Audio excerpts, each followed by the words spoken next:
Hello friends, मेरा नाम शुभम। आप सबका स्वागत करता हूं अपने चैनल शुभम अस्थाना एक्टिविटीज़ में। आज मैं आपको रॉबर्ट टी कियोसाकी के द्वारा लिखित रिच डैड पुअर डैड का अध्याय 3 पढ़कर सुनाऊंगा। तो अध्याय 3 की पहली हेडिंग है, पैसे की समझ क्यों सिखाई जानी चाहिए। 1990 में मेरे सबसे अच्छे दोस्त माइक ने अपने डैडी का लंबा चौड़ा कारोबार संभाल लिया और उसे अपने डैडी से ज़्यादा कामयाबी मिल रही थी। हम एक दूसरे से साल में 1-2 बार गोल्फ कोर्स पर मिलते हैं। वह और उसकी पत्नी इतने ज़्यादा अमीर हैं कि आप इसकी कल्पना भी नहीं कर सकते। अमीर डैडी का साम्राज्य बहुत सुरक्षित हाथों में है और अब माइक अपने बेटे को उसी तरह सिखा रहा है जिस तरह उसके डैडी ने हमें सिखाया था। 1994 में 47 साल की उम्र में रिटायर हो गया और मेरी पत्नी किम उस वक्त 37 साल की थी। रिटायरमेंट का यह मतलब नहीं कि हम काम नहीं करते या आगे काम नहीं करेंगे। इसका मतलब है कि जब तक कोई चमत्कार ही ना हो जाए तब तक हम काम करने या ना करने के लिए आज़ाद हैं। इसका कारण यह है कि हमारी दौलत अपने आप बढ़ती रहती है, मुद्रास्फीति की दर से कहीं ज़्यादा तेज़ रफ्तार से। मुझे लगता है कि आज़ादी इसी को कहते हैं। हमारी दौलत इतनी ज़्यादा है कि यह अपने आप बढ़ सकती है। यह पेड़ लगाने की तरह है, आप सालों तक इसे पानी देते रहें और एक दिन इसे आपकी ज़रूरत नहीं रह जाती। इसकी जड़ें ज़मीन में काफ़ी गहराई तक पहुंच जाती हैं। इसके बाद पेड़ आपके सुख के लिए छाया और फल देता है। माइक ने साम्राज्य चलाने का विकल्प चुना और मैंने रिटायर होने का। जब भी मैं लोगों से बातें करता हूँ तो वो अक्सर मुझसे सलाह मांगते हैं कि उन्हें क्या करना चाहिए, शुरुआत कहाँ और कैसे की जाए, आपकी नज़र में कौन सी पुस्तक अच्छी रहेगी, हम अपने बच्चों को यह सब कैसे सिखाएं, कामयाबी का रहस्य क्या है, मैं किस तरह करोड़ों रुपए कमा सकता हूँ। ऐसे वक्त मुझे हमेशा एक लेख की याद आती है जो यहाँ दिया जा रहा है, सबसे अमीर बिजनेसमैन। 1923 में हमारे सबसे महान नेता और सबसे अमीर बिजनेसमैन शिकागो में एज वाटर बीच पर इकट्ठा हुए। वे लोग बहुत मशहूर थे। चार्ल्स शॉब सबसे बड़ी स्टील कंपनी के मुखिया थे। सैमुअल इंसूल दुनिया की सबसे बड़ी यूटिलिटी के अध्यक्ष थे। हावर्ड हॉब्सन सबसे बड़ी गैस कंपनी के मुखिया थे। आइवर क्रूज़र दुनिया की सबसे बड़ी कंपनियों में से एक इंटरनेशनल मैच कंपनी के अध्यक्ष थे। Leon Fraser Bank of International Settlements के अध्यक्ष थे। Richard Whitney New York Stock Exchange के मुखिया थे। आर्थर कॉटन और जैसी लिवरमोर सबसे बड़े स्टॉक स्पेकुलेटर्स शेयर का कारोबार करने वाले थे। और अल्बर्ट फ्रॉल प्रेसिडेंट होल्डिंग के कैबिनेट में मंत्री थे। 25 साल बाद भी इनमें से 9 लोगों का अंत इस तरह से हुआ।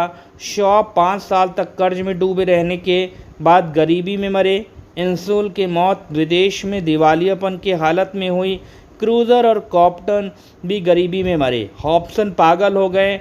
विटनी और अल्बर्ट फॉल उस समय जेल से रिहा हुए थे। फ्रेजर और लिवरमोर आत्महत्या कर चुके थे। शायद कोई भी ठीक से यह नहीं बता सकता कि इन लोगों के साथ ऐसा क्यों हुआ था।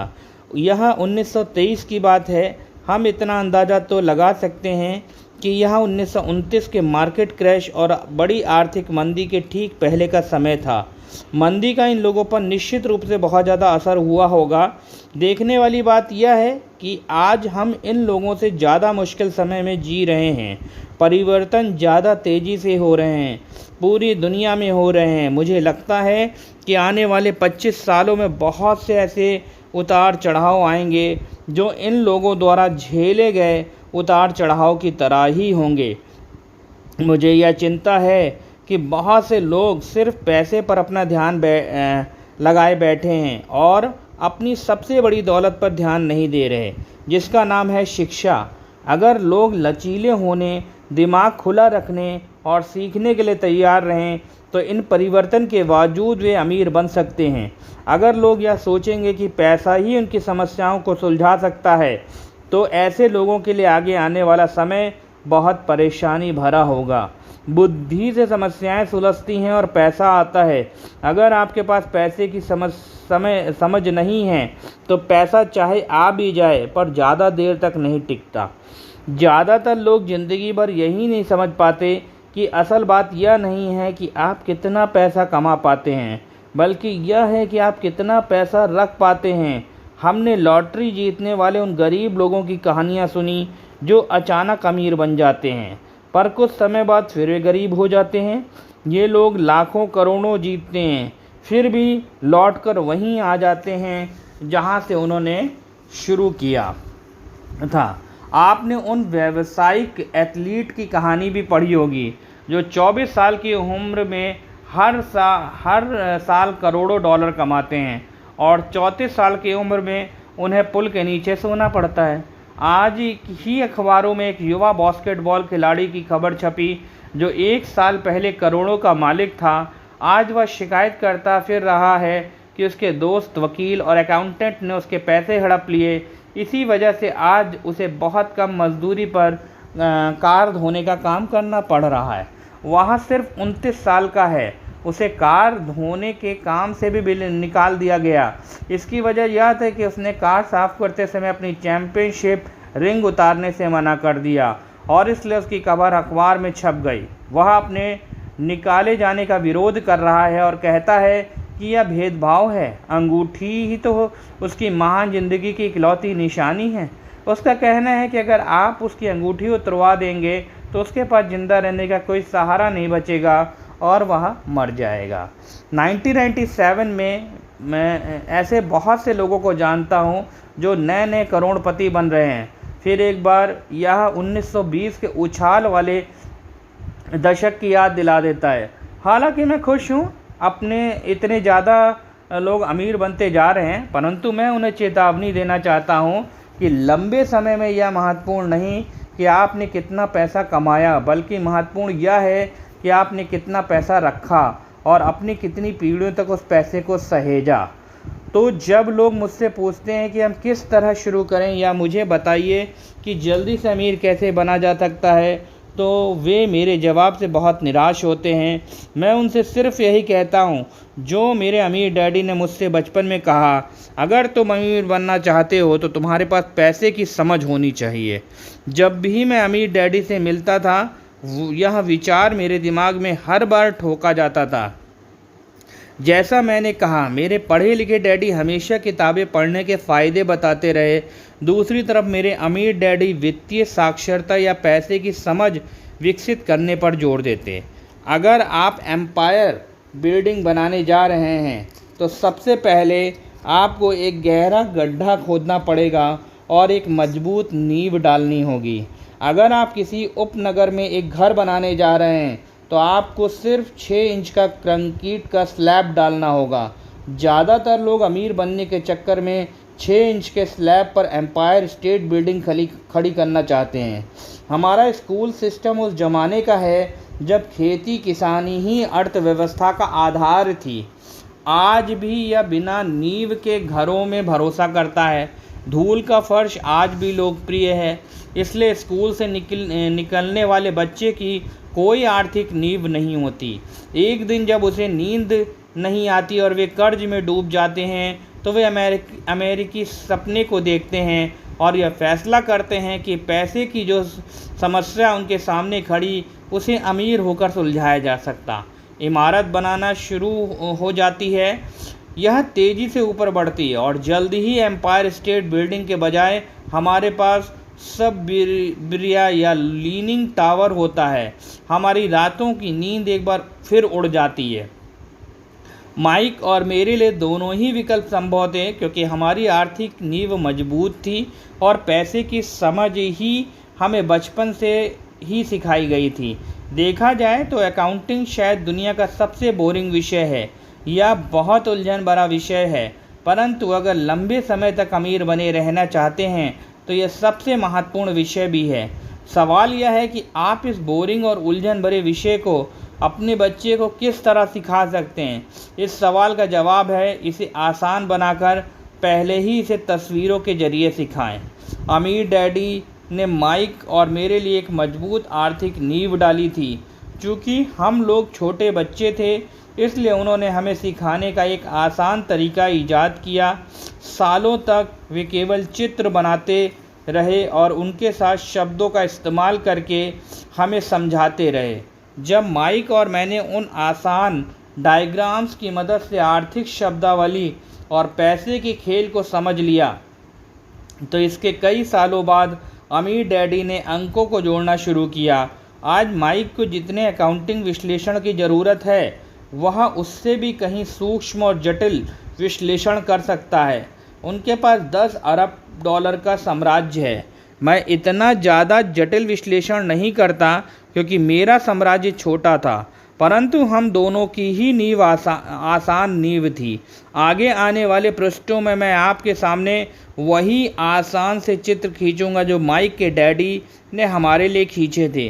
हालांकि वे आसान हैं, परंतु इन चित्रों के सहारे उन्होंने 2 छोटे बच्चों को ठोस और गहरी नींद पर दौलत का बड़ा महल बनाना सिखाया। नियम 1, आपको संपत्ति एसेट और दायित्व लायबिलिटीज़ का अंतर पता होना चाहिए और हमेशा संपत्ति ही खरीदनी चाहिए। अगर आप अमीर बनना चाहते हैं तो आपको बस इतना जानने की ज़रूरत है, यह पहला नियम है, यही इकलौता नियम है। यह बहुत आसान लगता है, परंतु ज़्यादातर लोगों को यह पता ही नहीं कि यह नियम कितना महत्वपूर्ण है। ज़्यादातर लोग पैसे की समस्याओं में सिर्फ इसलिए उलझे रहते हैं क्योंकि उन्हें पता ही नहीं होता कि संपत्ति और दायित्व में क्या फ़र्क होता है। अमीर लोग संपत्ति इकट्ठा करते हैं, गरीब और मध्यम वर्गीय लोग दायित्व इकट्ठा करते हैं। और मज़े की बात यह है कि उन लोगों को यह लगता है कि वे संपत्ति इकट्ठा कर रहे हैं। जब अमीर डैडी ने माइक और मुझे यह बताया तो हमने सोचा कि वे मजाक कर रहे हैं। हम 2 बच्चे अमीर बनने का रहस्य जानने के लिए इतने हैरान परेशान थे, जबकि उसका जवाब इतना आसान था, यह इतना ज़्यादा आसान था कि हमें इस बात पर सोचने के लिए बहुत देर तक ठहरना पड़ा। संपत्ति क्या होती है? माइक ने पूछा। अभी उस बारे में चिंता मत करो, अमीर डैडी ने कहा। अभी सिर्फ इस विचार को अपने दिमाग में घुस जाने दो। अगर तुम इसे आसानी से समझ सकते हो तो तुम्हारी ज़िंदगी की एक योजना होगी और तुम्हें ज़िंदगी भर पैसे की कभी दिक्कत नहीं आएगी। यह आसान है, इसलिए इसे अनदेखा कर दिया जाता है। आपका मतलब है कि हमें बस उतना ही जानने की ज़रूरत है कि संपत्ति क्या है। यह जानने के बाद हम हासिल कर लें और अमीर बन जाएं। मैंने पूछा। अमीर डैडी ने हामी भरी। और यह इतना ही आसान है? अगर यह इतना आसान है तो फिर हर आदमी अमीर क्यों नहीं बन जाता? मैंने पूछा। अमीर डैडी मुस्कुराए, क्योंकि लोग संपत्ति और दायित्व में फ़र्क ही नहीं कर पाते। मुझे याद है कि मैंने पूछा था, वयस्क लोग इतने मूर्ख कैसे हो सकते हैं? अगर यह इतना आसान और इतना महत्वपूर्ण है तो हर कोई तो जानना या खोजना क्यों नहीं चाहता? संपत्ति और दायित्व क्या होते हैं, यह समझने में अमीर डैडी को बस कुछ ही मिनट लगे। बड़े लोगों का यह नियम समझने में मुझे बहुत कठिनाई होती है, क्योंकि बड़े लोगों को ज़्यादा स्मार्ट होते हैं। मैंने अक्सर देखा है कि ज़्यादातर लोग आसान विचारों को ही नहीं समझ पाते। इसका कारण यह है कि उनकी शिक्षा अलग तरह से हुई है। उन्हें दूसरे प्रोफेशंस में पढ़ाया है, जैसे bankers, accountants, real estate and agents, financial planners इत्यादि। ज़्यादातर बड़े लोगों के सामने यह मुश्किल होती है कि उन्हें बहुत कुछ भूलना पड़ता है और एक बार फिर से बच्चा बनना पड़ता है।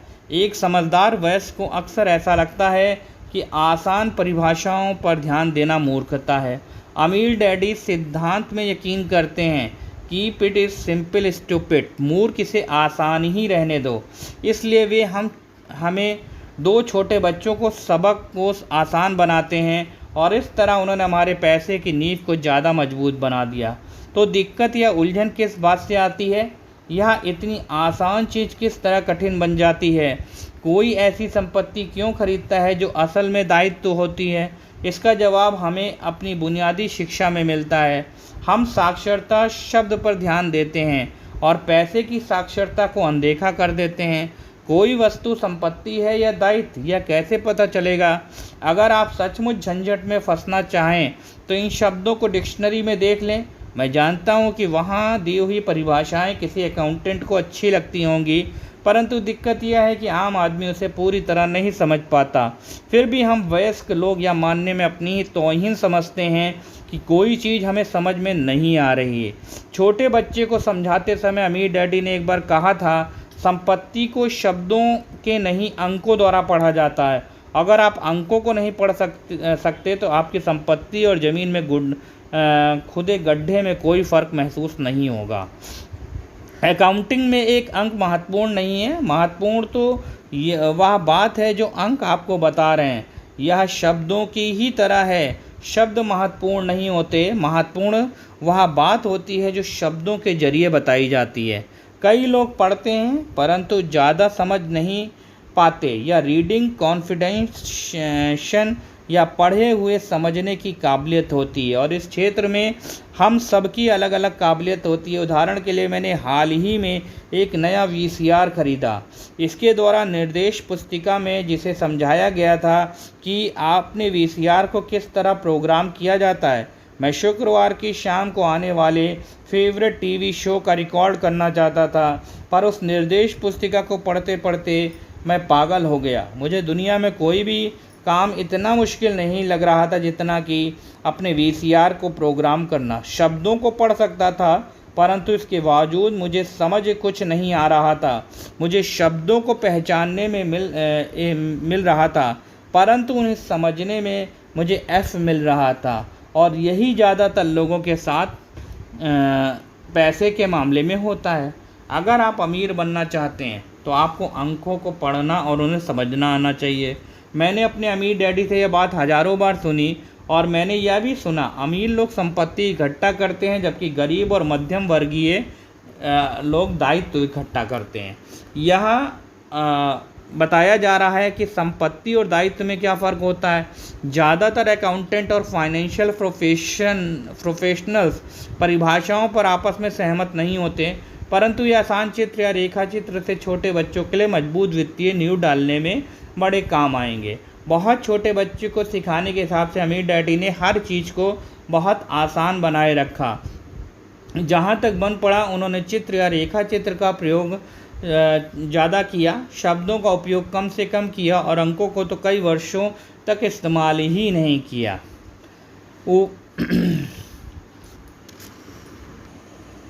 पैसों की तंगी की असली वजह यह होती है कि लोग संपत्ति और दायित्व के बीच अंतर को ठीक से नहीं समझ पाते। अक्सर इन दोनों शब्दों की परिभाषाएं भी समस्याएं खड़ी कर देती हैं। अगर आपको दुविधा में पढ़ना अच्छा लगता है तो आप शब्दकोश उठाकर उसमें संपत्ति और दायित्व शब्दों का मतलब देख लें। अब उन परिभाषाओं का मतलब अकाउंटेंट को तो अच्छी तरह समझ में आ सकता है, परंतु आम आदमी के लिए यह वैसी ही बात हो गई जैसे परिभाषा का मतलब मैंड्रीन जैसे किसी विदेशी भाषा में लिख दिया गया हो। आप परिभाषा में लिखे शब्दों को तो पढ़ सकते हैं परंतु उन्हें अच्छी तरह समझना कठिन है। इसलिए जैसे मैंने पहले कहा था, मेरे अमीर डैडी ने हमेशा दोनों छोटे बच्चों को यह आसान परिभाषा सिखाई। संपत्ति वह होती है जो आपकी जेब में पैसा डालती है। अच्छी, आसान और उपयोग में आने वाली परिभाषा। अब चूँकि संपत्ति और दायित्व को चित्रों से समझा दिया गया है, इसलिए शब्दों में दी गई परिभाषाओं को समझना ज़्यादा आसान होगा। संपत्ति वह चीज़ है जो मेरी जेब में पैसे डालती है। दायित्व वह चीज़ है जो मेरी जेब से पैसे निकालती है। वास्तव में आपको इतना ही जानने की ज़रूरत है। अगर आप अमीर बनना चाहते हैं तो आप ज़िंदगी भर भी संपत्ति खरीदते रहिए। अगर आप गरीब या मध्यम वर्गीय आदमी बनना चाहते हैं तो आप दायित्व खरीदते रहिए। उनके बीच के फ़र्क को ना जानने से ज़्यादातर लोग जीवन भर पैसे की तंगी से परेशान रहते हैं।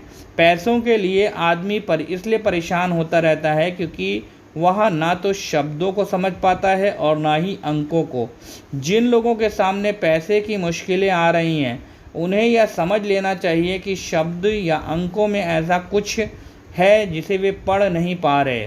कोई चीज़ ठीक से उनकी समझ में नहीं आ रही।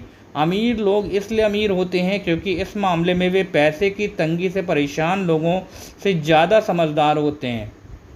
तो अगर आप अमीर बनना चाहते हैं और अपनी दौलत को बनाए रखना चाहते हैं तो पैसे की साक्षरता और समझदारी महत्वपूर्ण है, शब्दों में भी और अंकों में भी। चित्रों में जो तीर लगे हैं वे पैसे के बहाव यानी कैश फ्लो को बताते हैं। ध्यान रखिए, सिर्फ अंकों से पूरी बात समझ में नहीं आती और सिर्फ शब्दों से भी पूरी बात समझ में नहीं आती। महत्व तो पूरी कहानी का होता है। किसी वित्तीय रिपोर्ट में अंकों को पढ़ना प्लॉट या कहानी ढूंढने की तरह ही है। पैसे कहाँ जा रहा है, इस बात की कहानी 80% परिवारों के पैसों की कहानी यही होती है कि वे अमीर बनने के लिए कड़ी मेहनत करना चाहते हैं। इसका कारण यह नहीं कि वे पैसा नहीं कमाते, असली कारण यह है कि वे जिंदगी भर संपत्ति की जगह दायित्व खरीदते रहते हैं। हम सभी को रोटी, कपड़ा और मकान की ज़रूरत होती है। चित्र यह बताते हैं कि गरीब, मध्यम वर्गीय और अमीर आदमी की ज़िंदगियों में पैसा किस तरह से आता जाता है। कैश फ्लो पूरी कहानी बता देता है। इस कहानी में यह बताया जाता है कि वह आदमी अपने पैसे को किस तरह इस्तेमाल करता है। एक बार पैसा हाथ में आ जाने के बाद उस पैसे का क्या करता है। मैंने अपनी कहानी अमेरिका के सबसे अमीर व्यक्तियों से इसलिए शुरू की ताकि मैं यह बता सकूं कि इतने सारे लोगों की सोच में कहाँ गलती होती है। गलती यह होती है कि वे यह मानते हैं कि पैसे से सारी समस्याएं सुलझ जाती हैं। इसलिए जब लोग मुझसे फटाफट अमीर बनने के नुस्खे पूछते हैं तो मैं काँप जाता हूँ और यह कहकर उन्हें कहाँ से शुरू करना चाहिए। मैं अक्सर सुनता हूँ, मैं कर्ज में हूँ इसलिए मुझे और ज़्यादा पैसे कमाने चाहिए। परंतु यह देखने में आया कि ज़्यादा पैसे से समस्या नहीं सुलझती। सच कहा जाए तो इससे समस्या और ज़्यादा बढ़ सकती है। पैसा हमारी इंसानी कमजोरियों को अक्सर ज़्यादा उभार देता है।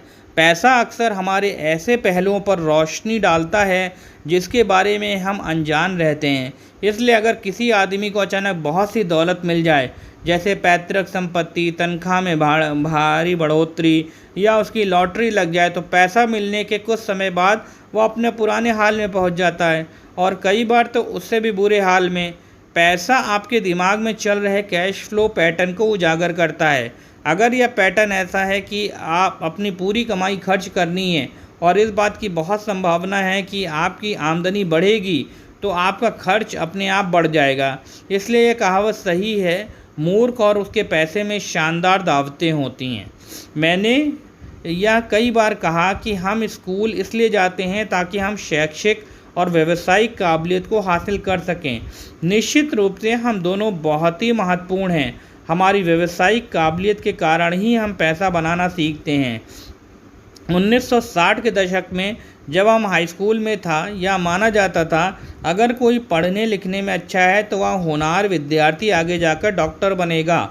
अक्सर उस बच्चे से यह भी नहीं पूछा जाता था कि क्या वह डॉक्टर बनना चाहेगा, या मान लिया जाता था कि इसका कारण यह था कि इस धंधे में सबसे ज़्यादा पैसा नज़र आता था।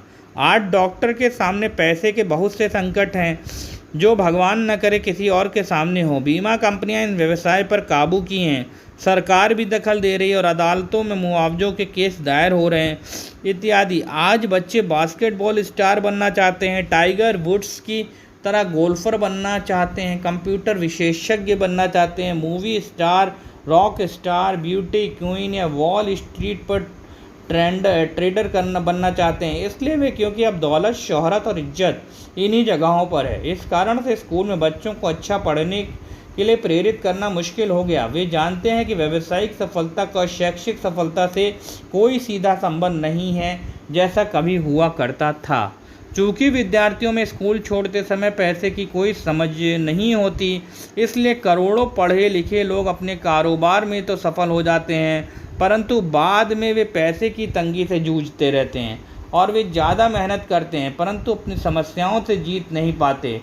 उनकी शिक्षा में कमी यह नहीं कि उन्हें पैसा कमाना नहीं सिखाया गया, बल्कि यह कि उन्हें पैसा खर्च करने का तरीका नहीं सिखाया गया। पैसा बनाने के बाद उसका किस तरह इस्तेमाल किया जाए और उसे किस तरह संभाला जाए, इसे पैसे की समझ कहते हैं। पैसा एक बार कमाने के बाद उसका क्या किया जाए, इसे अपने पास कितने लंबे समय तक रोका जाए और अपने पैसे से कड़ी मेहनत कैसे करवाई जाए। ज़्यादातर लोग यह नहीं बता पाते कि उनके पैसे की तंगी का कारण क्या है। ऐसा इसलिए होता है क्योंकि उनमें कैश फ्लो की समझ नहीं होती। कोई आदमी बहुत पढ़ा लिखा हो सकता है, अपने कारोबार में सफल हो सकता है, परंतु हो सकता है कि उसमें पैसे की बिल्कुल भी समझ ना हो। ऐसे लोग अक्सर ज़रूरत से ज़्यादा कड़ी मेहनत करते हैं क्योंकि उन्होंने कड़ी मेहनत करना तो सीखा, परंतु पैसे में अपने लिए कड़ी मेहनत करवाना नहीं सीखा। यह कहानी बताती है कि पैसे का सुख भरा सपना किस तरह दुख भरे सपने में बदल जाता है। कड़ी मेहनत करने वाले लोगों को फिल्मी कहानी एक घिसे पिटे ढर्रे पर चलती है। हाल में शादीशुदा बहुत पढ़े लिखे पति पत्नियों के साथ किराए के मकान में रहने लगते हैं। जल्दी उन्हें यह लगने लगता है कि वे पैसा बचा रहे हैं, क्योंकि दो लोगों के साथ साथ रहने का खर्च भी लगभग उतना ही होता है जितना कि अकेले आदमी का। समस्या यह है कि हम जिस अपार्टमेंट में रहते हैं वह छोटा है। वे अपने सपनों का घर खरीदने के लिए पैसा बचाने लगते हैं ताकि वे बच्चे पैदा कर सकें। अब उनके पास 2 तनख्वाहें होती हैं और वे अपने करियर पर ज़्यादा ध्यान देते हैं। उनकी आमदनी बढ़ने लगती है। जैसे जैसे उनकी आमदनी बढ़ने लगती है, उनके खर्चे भी बढ़ने लगते हैं। ज़्यादातर लोगों के लिए पहले नंबर का खर्च होता है टैक्स। कई लोग सोचते हैं इनकम टैक्स, परंतु ज़्यादातर लोगों के लिए सबसे बड़ा टैक्स होता है सोशल सिक्योरिटी टैक्स। कर्मचारी को ऐसा लगता है कि social security tax, Medicare tax को मिलाकर कुल टैक्स लगभग 7.5% के करीब होता है, परंतु हकीकत में यह 15% होता है, क्योंकि आपके बॉस की भी सोशल सिक्योरिटीज़ की उतनी ही रकम मिलानी पड़ती है। मुद्दे की बात यह है कि वह पैसा जो आपका बॉस आपको नहीं दे सकता, इससे भी बड़ी बात यह है कि आपको अपने वेतन में से कटे सोशल सिक्योरिटी टैक्स की रकम पर इनकम टैक्स भी देना होता है। और यह ऐसी आमदनी होती है जो आपके हाथ में नहीं आई, बल्कि सीधे ही सोशल सिक्योरिटीज़ में चली गई। फिर दायित्व बढ़ने लगते हैं। इसे समझने का सबसे अच्छा तरीका यह है कि हम वापस युवा पति पत्नी की कहानी की तरफ चलें। उनकी आमदनी बढ़ने के कारण वे फैसला करते हैं कि अब वे किराए के मकान में नहीं रहेंगे, बल्कि अपने सपनों का घर खरीद लेंगे। जब वे अपने घर में पहुंचते हैं तो उन पर एक नए टैक्स का बोझ आ जाता है, जिसे प्रॉपर्टी टैक्स कहते हैं। फिर वो लोग एक नई कार खरीदते हैं, नया फर्नीचर, नया सामान खरीदते हैं ताकि उनका घर आलीशान लगे। अचानक वे अपने सपनों से जागते हैं और देखते हैं कि उनके दायित्व का कॉलम बढ़ गया। वे कर्ज में हैं और उन्हें बहुत से मॉर्गेज ऋण और क्रेडिट कार्ड चुकाने हैं। अब वे चूहा दौड़ में फंस चुके हैं। एक बच्चा पैदा हो जाता है और वे कड़ी मेहनत करते हैं। प्रक्रिया फिर दोहराई जाती है। ज़्यादा पैसा आता है, उस पर ज़्यादा टैक्स लगता है, जिसे ब्रैकेट क्रीप भी कहा जाता है। तभी उनके पास डाक में एक और क्रेडिट कार्ड आ जाता है। वे उसका इस्तेमाल करते हैं, वह ख़त्म हो जाता है।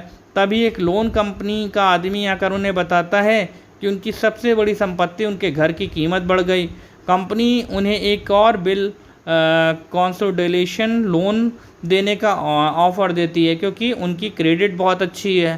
कंपनी उन्हें यह बताती है कि समझदारी इसी में होगी कि अपनी ऊंची ब्याज दर पर लिए गए कंज्यूमर लोन को उनके क्रेडिट कार्ड से चुका दें, और इसके अलावा उनके घर पर लगने वाले ब्याज से उन्हें टैक्स में छूट भी मिलेगी।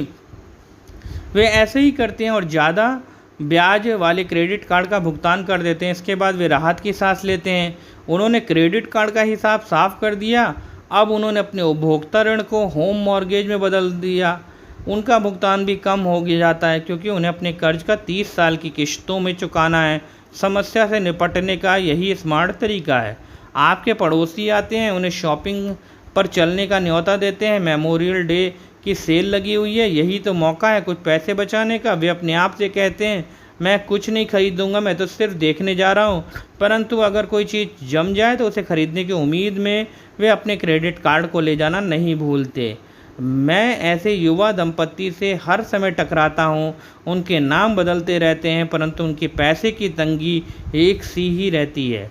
वे मेरी चर्चाओं में यह सुनने के लिए आते हैं कि मैं इस बारे में क्या कहता हूँ। वे मुझसे पूछते हैं, क्या आप हमें बता सकते हैं कि और ज़्यादा पैसे कमाया जा सकता है। उनकी खर्चीली आदतों ने उन्हें ज़्यादा कमाने के लिए मजबूर कर दिया। वे इतना भी नहीं जानते कि दरअसल समस्याएं पैसा कमाने की नहीं हैं, पैसा सही से खर्च करने की हैं, और यही पैसे की तंगी का कारण है। यह समस्या इसलिए पैदा होती है क्योंकि उनमें पैसे की समझ नहीं होती। यह समस्या इसलिए और भी भयानक हो जाती है क्योंकि वे संपत्ति और दायित्व के फ़र्क को नहीं समझ पाते। मेरा मानना है कि ज़्यादा पैसे से शायद ही किसी के पैसे की समस्या सुलझती। समस्याएं समझदारी से सुलझती हैं। मेरा एक दोस्त एक बार कर्ज में फंसे लोगों को यही सलाह देता है, अगर आपको लगता है कि आपने अपने आप को किसी गड्ढे में फंसा लिया है तो गड्ढा खोदना बंद कर दो। मेरे डैडी बचपन में हमें बताया करते थे कि जापानी 3 ताकतों को मानते हैं: तलवार की ताकत, रत्नों की ताकत और दर्पण की ताकत। तलवार हथियारों की ताकत का प्रतीक है। अमेरिका ने हथियारों पर खरबों डॉलर खर्च किए और इसी तरह वह आज विश्व में सबसे ताकतवर देश है। रत्न पैसे की ताकत का प्रतीक है। इस कहावत में कुछ तो सच्चाई है। यह स्वर्णिम नियम याद रखो, जिनके पास स्वर्ण है वही नियम बनाता है। दर्पण आत्मज्ञान का प्रतीक। जापानी दंत कथा के अनुसार यह आत्मज्ञान इन तीनों में सबसे कीमती वस्तु थी। गरीब और मध्यम वर्गीय लोग अक्सर धन की ताकत से नियंत्रित होते हैं।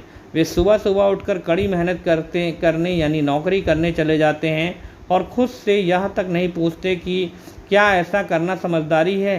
पैसे की समझ ना होने के कारण ज़्यादातर लोग पैसे की डरावनी ताकत को इजाज़त दे देते हैं कि वह उन्हें काबू में कर ले, और पैसे की ताकत उनका विरोध इस्तेमाल होती है। अगर वे दर्पण की ताकत का इस्तेमाल करते हैं तो खुद से यह सवाल पूछते हैं, क्या इसमें समझदारी है। बहुत बार अपनी अंदरूनी समझदारी पर भरोसा करने के बजाय लोग भीड़ के साथ चलने लगते हैं। वे कोई काम इसलिए करते हैं क्योंकि सभी लोग ऐसा करते हैं। वे सवाल पूछने के बजाय नकल करने लगते हैं।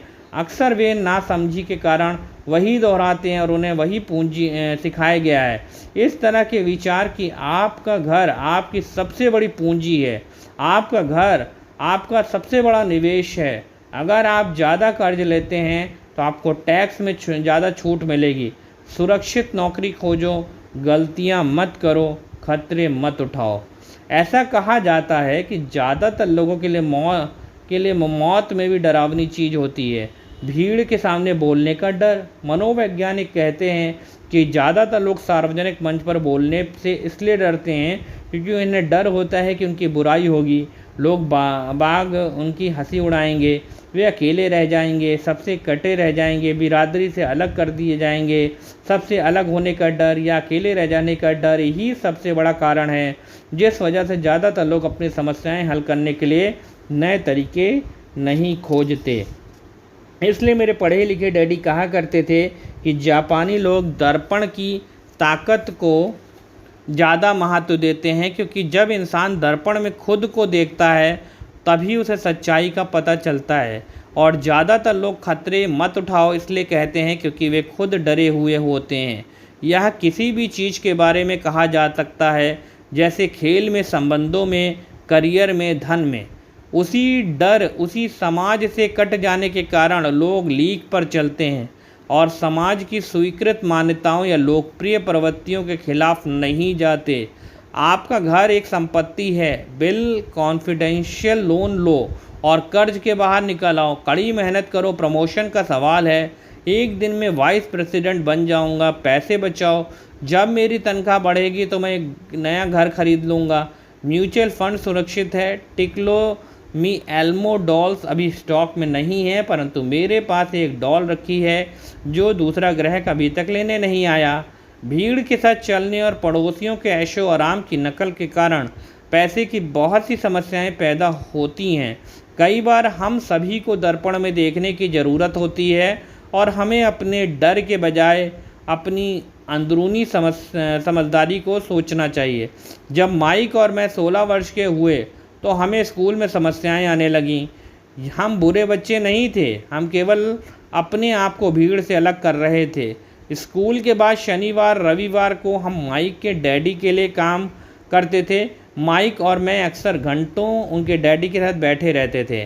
जब वे अपने बैंकर्स, वकील, अकाउंटेंट, ब्रोकर, निवेशकों, मैनेजर्स, कर्मचारियों के साथ चर्चा करते थे, माइक के डैडी 13 साल की उम्र में बच्चों के साथ छोड़ दिया जाता था और अब वे पढ़े लिखे लोगों को रास्ता दिखा रहे थे, उन्हें आदेश और निर्देश दे रहे थे, उनसे सवाल पूछ रहे थे। पढ़े लिखे लोग उनकी एक आवाज़ पर दौड़े चले आते थे, उनके गुस्से से डरते थे। यह आदमी कभी भीड़ के साथ नहीं चला। इस आदमी ने खुद के दम पर सोचा और फैसले किए।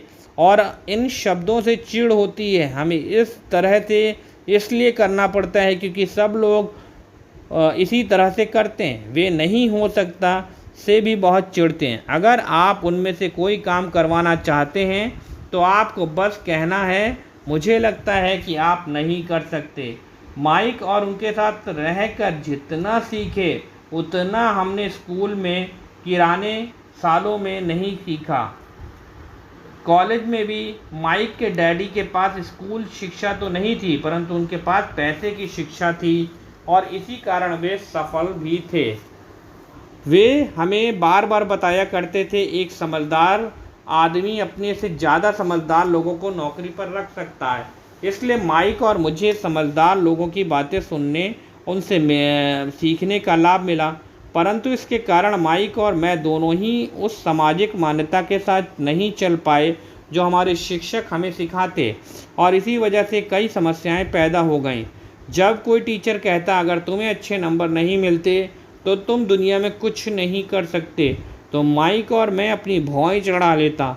जब हमें घिसे पिटे ढर्रे पर चलने को कहा जाता और नियमों का अक्षरशः पालन करना सिखाया जाता, तो हमें यह लगता कि स्कूल शिक्षा दरअसल रचनात्मकता का गला घोट देती है। हम अमीर डैडी की बात समझने लगे थे कि स्कूल को इसलिए बनाया गया है ताकि वहाँ अच्छे कर्मचारी तैयार हो सकें, ना कि अच्छे मालिक। कभी कभार माइक या मैं टीचर से पूछते थे कि हम जो पढ़ रहे हैं उसकी असली ज़िंदगी में क्या उपयोगिता है, या हमें पैसों के बारे में क्यों नहीं पढ़ाया जाता।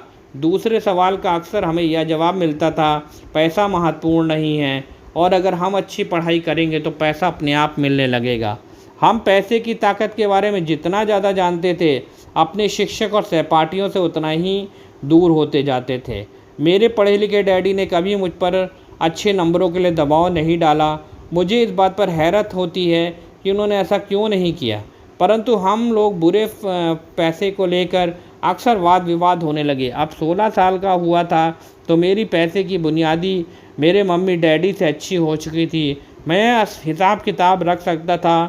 Tax, accountant, corporate, attorney, bankers, real estate, brokers, निवेशक इत्यादि की बातें सुनता था। मेरे डैडी शिक्षक की बातें कहा करते थे। एक बार मेरे डैडी ने मुझे बता रहे थे कि हमारा घर हमारे लिए सबसे बड़ा निवेश क्यों है। इस बात को लेकर हम दोनों में बहस हो गई, और जब मैंने यह बताया कि हमारे लिए एक अच्छा निवेश क्यों नहीं है, आगे आने वाले चित्रों में साफ हो जाता है कि अपने अपने घरों को लेकर मेरे अमीर डैडी और मेरे गरीब डैडी के विचारों में कितना अंतर था। एक डैडी के हिसाब से उनका घर एक संपत्ति थी, जबकि दूसरे डैडी के हिसाब से यह एक दायित्व था। मुझे याद है मैंने नीचे वाला चित्र खींचकर अपने डैडी को कैश फ्लो की दिशा समझाने की कोशिश की थी। मैंने उन्हें यह बताया था कि घर के साथ साथ उससे भी जुड़े कुछ खर्च बढ़ जाते हैं। एक ज़्यादा बड़े घर का मतलब था और ज़्यादा खर्च, और उसका मतलब यह था कि कैश फ्लो खर्च के कॉलम से होकर गुजरता रहता था। आज भी लोग मुझसे बात पर बहस करते हैं, उनका घर संपत्ति क्यों नहीं होता। मैं जानता हूँ कि बहुत से लोगों के लिए खुद का घर उनका सबसे बड़ा सपना होता है, और इसलिए वे अपना सबसे बड़ा निवेश मानते हैं। अपने घर के मालिक होने से ज़्यादा कुछ भी नहीं।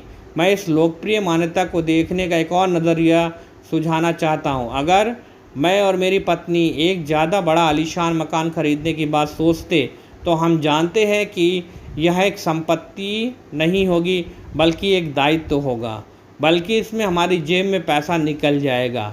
तो यह रहा मेरा तर्क। हालांकि ज़्यादातर लोग मुझसे सहमत नहीं होंगे, क्योंकि घर एक भावनात्मक चीज़ होती है, और जब पैसे का सवाल आता है तो भावनाएं पैसे की समझ को हरा देती हैं।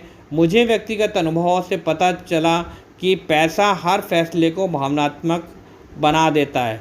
जब घर की बात आती है तो मैं यह बताना चाहता हूँ, ज़्यादातर लोग घर की कीमत चुकाने के लिए ज़िंदगी भर काम करते हैं, जिससे वे कभी पूरा मालिक नहीं हो पाते। दूसरे शब्दों में, ज़्यादातर लोग एक घर खरीदने में कुछ सालों तक के बाद दूसरा घर खरीदते हैं और हर बार अब पहले मकान के लिए कर्ज लेते हैं। उस वक्त उनके पास हर बार 30 साल का नया कर्ज हो जाता है। हालांकि लोगों को मॉर्गेज पेमेंट पर ब्याज के लिए टैक्स में छूट मिलती है, परंतु वे अपने दीर्घकाल खर्चों के लिए टैक्स के बाद मिलने वाले डॉलर का उपयोग करते हैं।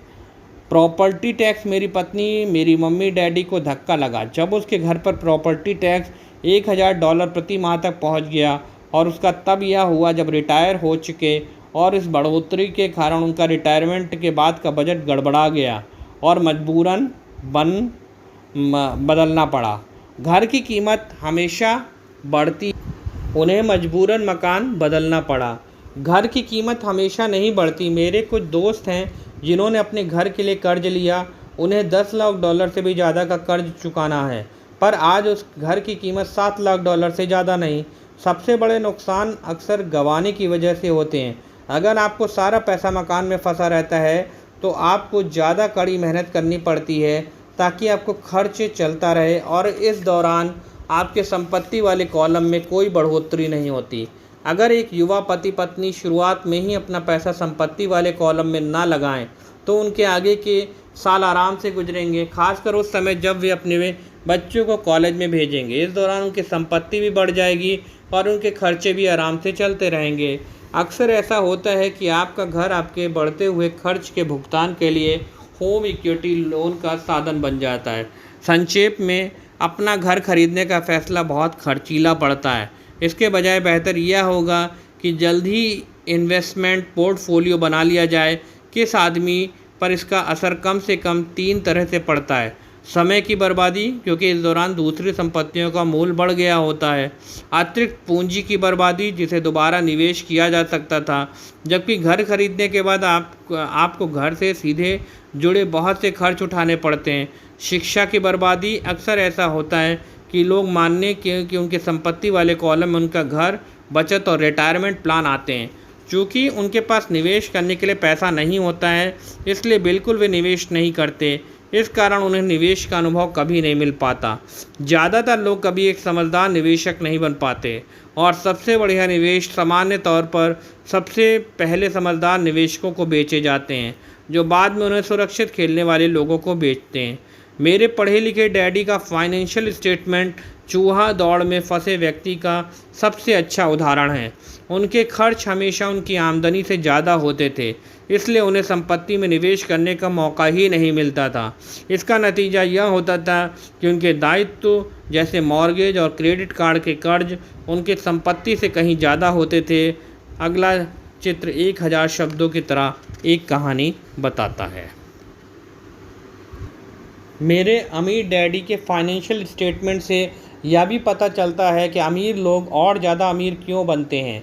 संपत्ति वाले कॉलम में इतनी ज़्यादा आमदनी होती है कि खर्च आराम से चल जाता है और कुछ पैसा भी बच जाता है, और इस बचे हुए पैसे को एक बार फिर से संपत्ति वाले कॉलम में दोबारा निवेश कर दिया जाता है।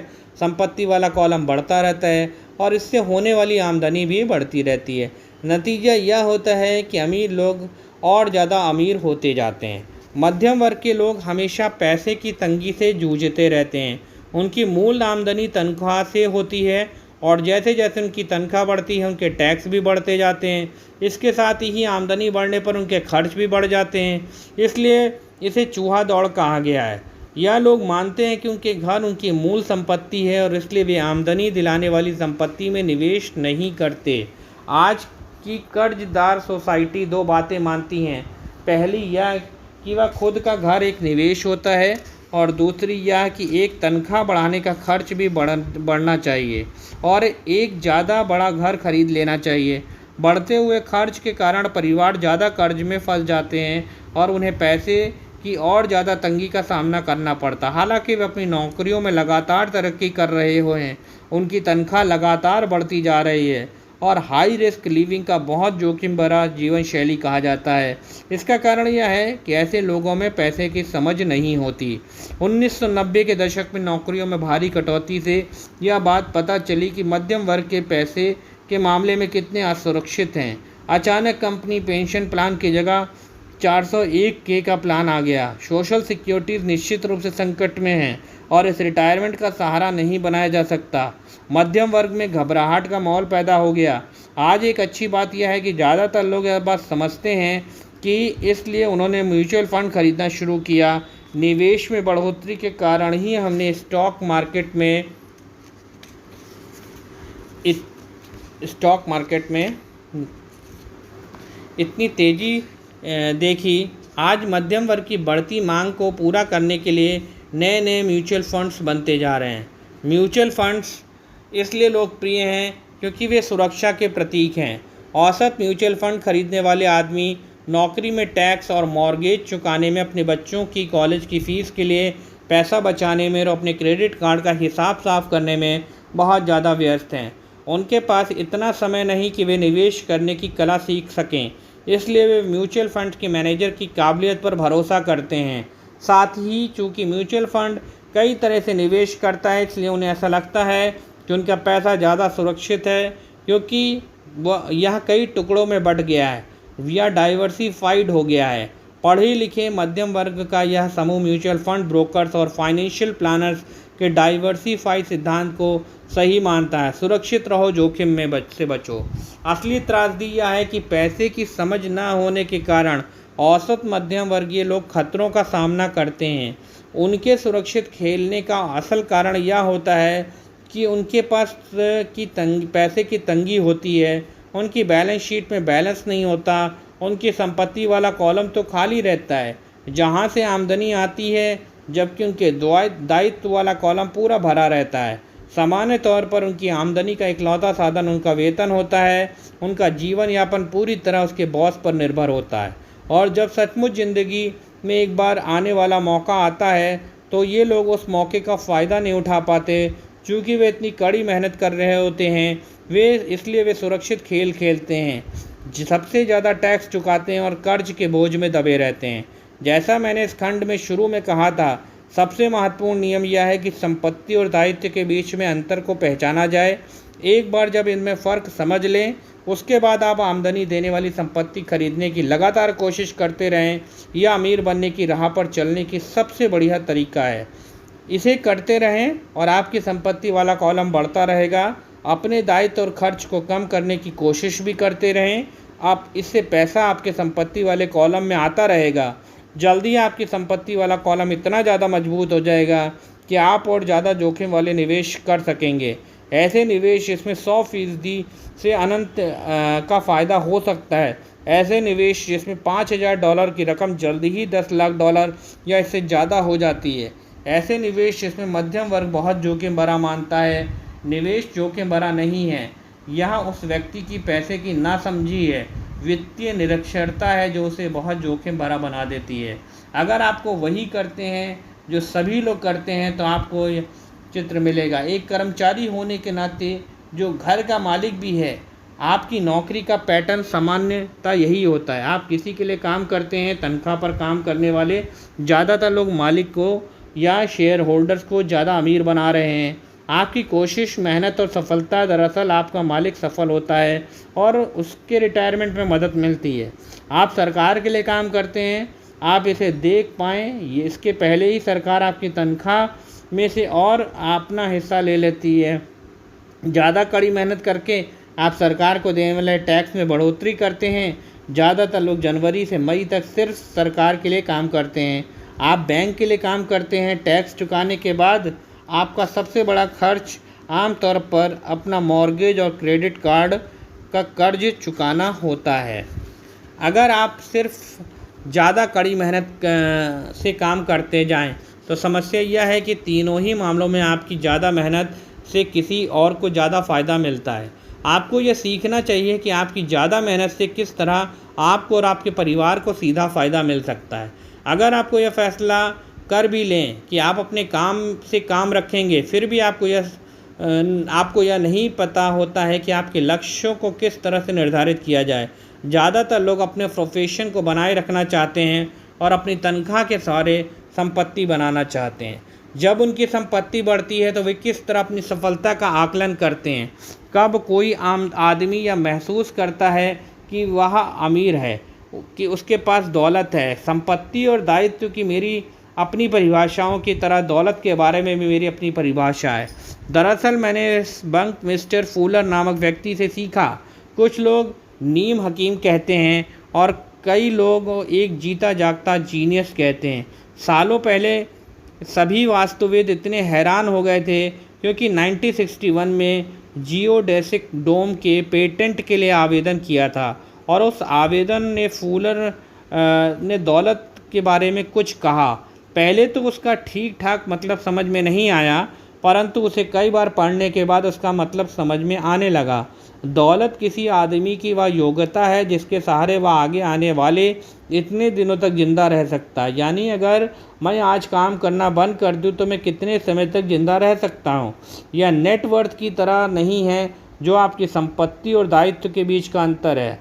हर व्यक्ति को लगता है कि उसके पास जो सामान है वह बहुत ही कीमती है, परंतु इस परिभाषा में सचमुच सही आकलन किया जा सकता है कि अब आकलन कर सकता हूं और सचमुच जानता हूं कि आर्थिक रूप से आज़ाद होने के मेरे लक्ष्य के संदर्भ में कितनी तरक्की कर ली। हालांकि नेटवर्थ में ऐसी चीज़ें भी आ जाती हैं जिनसे पैसा नहीं आता, जैसे वह वस्तु जो आपके गैराज में खड़ी है। दौलत का सीधा सा हिसाब यह है कि आपका पैसा कितना पैसा बना रहे हैं और इसलिए आप आर्थिक रूप से कितने दिनों तक जिंदा रह सकते हैं। दौलत दरअसल संपत्ति के कॉलम के कैश फ्लो के दायित्व वाले कॉलम के साथ है। एक उदाहरण लें या कहें मेरे पास हर महीने में संपत्ति वाले कॉलम में $1000 या कैश फ्लो है और मेरा खर्च हर महीने $2000 है। मेरे पास कितनी दौलत है। अब हम बंक मिस्टर फूलर की परिभाषा की तरफ चलें। उनकी परिभाषा के हिसाब से मैं कितने दिनों तक जिंदा रह सकता हूँ। अगर हम एक महीने में 30 दिन मान लें तो ये परिभाषा के हिसाब से 15 दिन जिंदा रह सकता हूँ। जब मैं अपनी संपत्ति में हर महीने $2000 का कैश फ्लो हासिल करने लग जाऊँगा तो मैं दौलतमंद हो जाऊँगा। हालांकि मैं अमीर नहीं हूँ परंतु दौलतमंद ज़रूर हूँ। हर महीने मेरी संपत्ति से मुझे जो आमदनी मिलती है वह मेरे महीने भर के खर्च के लिए काफ़ी होती है। अगर मैं अपने खर्च को बढ़ाना चाहता हूँ तो मुझे इसके पहले अपनी संपत्ति में आने वाले कैश फ्लो को बढ़ाना होगा। यह ध्यान रखें कि इस बिंदु पर अपनी तनख्वाह पर बिल्कुल भी निर्भर नहीं हूँ। मैंने संपत्ति वाले कॉलम को भरने की जी तोड़ कोशिश की थी और इसे सफल भी हुआ, जिसके कारण आज मैं आर्थिक रूप से आज़ाद हो गया हूँ। अगर मैं आज अपनी नौकरी छोड़ भी दूँ तो मेरी संपत्तियों में इतना कैश फ्लो आता रहेगा कि मेरा खर्च आसानी से चलता रहेगा। मेरा अगला लक्ष्य यह होगा कि मेरी संपत्तियों से आने वाले अतिरिक्त कैश फ्लो को फिर से संपत्ति वाले कॉलम में निवेश कर दिया जाए। मेरी संपत्ति वाले कॉलम में जितना ज़्यादा पैसा जाता है मेरा संपत्ति वाला कॉलम उतना ही बढ़ता जाता है। मेरा संपत्ति वाला कॉलम जितना ज़्यादा बढ़ता है वहाँ से उतना ही ज़्यादा कैश फ्लो आता है। यह रिच डैड पुअर डैड का अध्याय 3 था जो आज यहीं पर समाप्त होता है। कल अध्याय 4 के साथ फिर आपसे मुलाकात होगी। तब तक के लिए good bye, good night, take care.